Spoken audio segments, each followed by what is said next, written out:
PM ശ്രീയിൽ മലക്കം മറിഞ്ഞ KM Shaji പദ്ധതി നടപ്പാക്കും. പ്രസംഗങ്ങളിൽ മുൻപ് പലതും പറഞ്ഞിട്ടുണ്ടാകാമെന്നും ഷാജിയുടെ വിശദീകരണം. അതേസമയം PM ശ്രീയിൽ സർക്കാരിനെതിരെ പോരുമുറുക്കി സമസ്തയും പ്രതിപക്ഷവും. ഈ സർക്കാർ അധികാരത്തിൽ വന്നാൽ ഗാന്ധിജിയെ തള്ളിപ്പറയുന്ന, നെഹ്റുവിനെ താഴെ ഇറക്കുന്ന ആ പാഠപുസ്തകങ്ങളിലേക്ക് നെഹ്റു കയറി വരും, ഗാന്ധിജി കയറി വരും. CPM-കാരാ RSS-ഉം നിങ്ങളും തമ്മിൽ ഡീലുണ്ടാക്കിയ PM ശ്രീ എന്ന പദ്ധതി വലിച്ചു ചവട്ടുകൊട്ടയിലേക്ക് ഞങ്ങൾ എറിയും.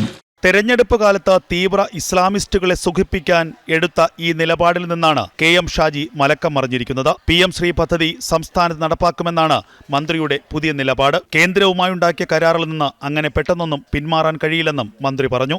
PM ശ്രീയുമായി ബന്ധപ്പെട്ട വിഷയത്തിലെടുത്ത സമീപനങ്ങളിൽ ഞങ്ങൾക്ക് അന്നൊന്നും മാറ്റമൊന്നുമില്ല. പക്ഷേ ഞാൻ ആദ്യം പറഞ്ഞിട്ടുണ്ട്, ഈ ഗവൺമെൻറ് ഒരു പ്രൊസീജിയറാണ്. ഒരു മുഖ്യമന്ത്രി അത് VD സതീശനായാലും അത് പിണറായി വിജയനായാലും ഒപ്പിടുന്നത് അവരുടെ വ്യക്തിപരമായ ഒപ്പല്ല, സർക്കാരിൻ്റെ ഒപ്പാണ്. സർക്കാർ ഒരു തുടർച്ചയാണ്.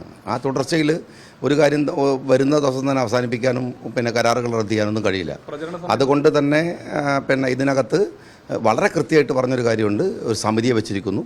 ആ സമിതിയുടെ നിരീക്ഷണം വരട്ടെ, വന്നതിന് ശേഷമാണ് അതിൻ്റെ ഫൈനലൈസ് ചെയ്തിട്ട് ആ കാര്യം പറയാൻ കഴിയും. അതേസമയം PM ശ്രീയിൽ സർക്കാരിനെതിരെ പുതിയ പോർമുഖം തുറക്കുകയാണ് സമസ്തയും ഇടതുപക്ഷവും. തീവ്ര ഇസ്ലാമിക ശക്തികളുടെ വോട്ട് ബാങ്ക് നേടി അധികാരത്തിലേറിയ VD സതീശൻ സർക്കാർ ഈ സമ്മർദ്ദത്തിന് മുന്നിൽ അടിയറവ് പറയുമോ അതോ PM ശ്രീയുമായി മുന്നോട്ടു പോകുമോ എന്നതാണ് ഇനി കാത്തിരുന്ന് കാണേണ്ടത്. ന്യൂസ് ഡെസ്ക് ജനം.